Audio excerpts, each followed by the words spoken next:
Good day, everyone. In the blink of an eye, we are actually now in episode 3. In this episode, we will talk about the challenges and the issue of competition between other providers. Now, let's begin with our CEO, Atika. What do you think the Grab's primary concern of making sure that the developed tech remain relevant? Thank you to our moderator.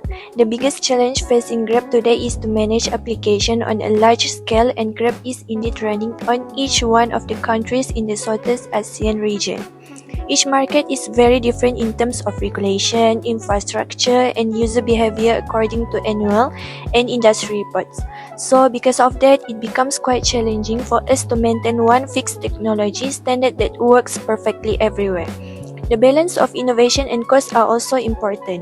We've also poured numerous resources into initiatives like AI technology, mapping applications like Grab Maps, and digital financial service. All of this innovation, however, take lots of development and maintenance costs. As a business, we must always consider how every new innovation we create adds value and returns to the user experience, but importantly, also to the sustainability of a business.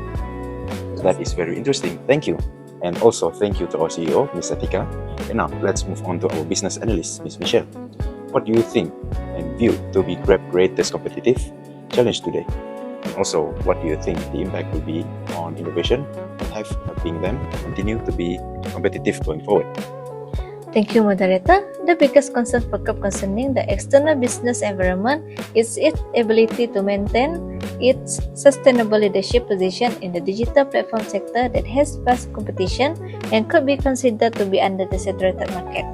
In addition to the promotional competition and price competition, competitors are now able to offer a more competitive customer experience and better integrated infrastructure such as AI platform, predictive analysis, smart logistics, among others, which has greatly boosted the competition from other digital companies for the infrastructure.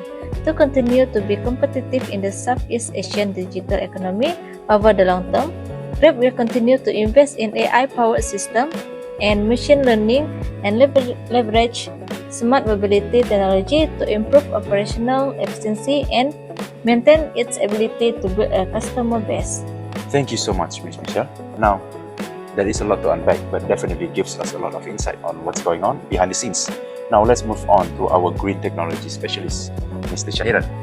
Now, what do you think are the actual green tech issues that Grab is likely to stumbling upon as it races to catch up with the competitors? Thank you, our moderator.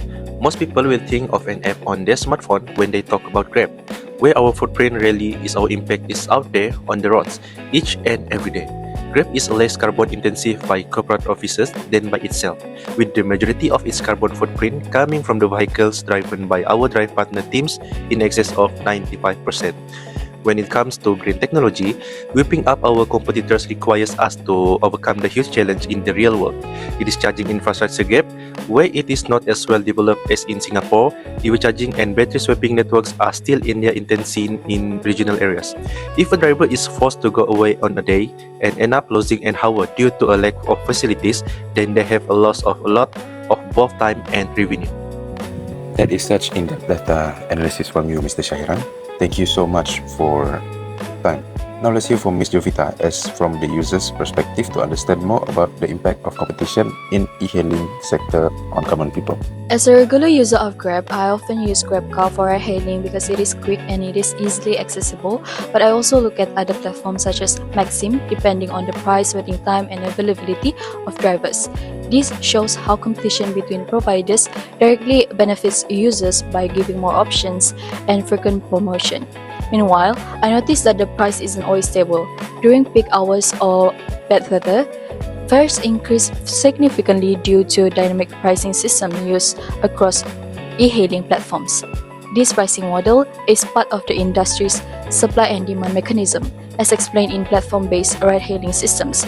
To me, as a user, I benefit from convenience and competition, but I also experience challenges like fluctuating prices and inconsistent waiting times. Thank you, Ms. Jovita, for your opinion. And with this, we actually finished our episode 3, and thank you for our panel's time. See you guys in the next episode.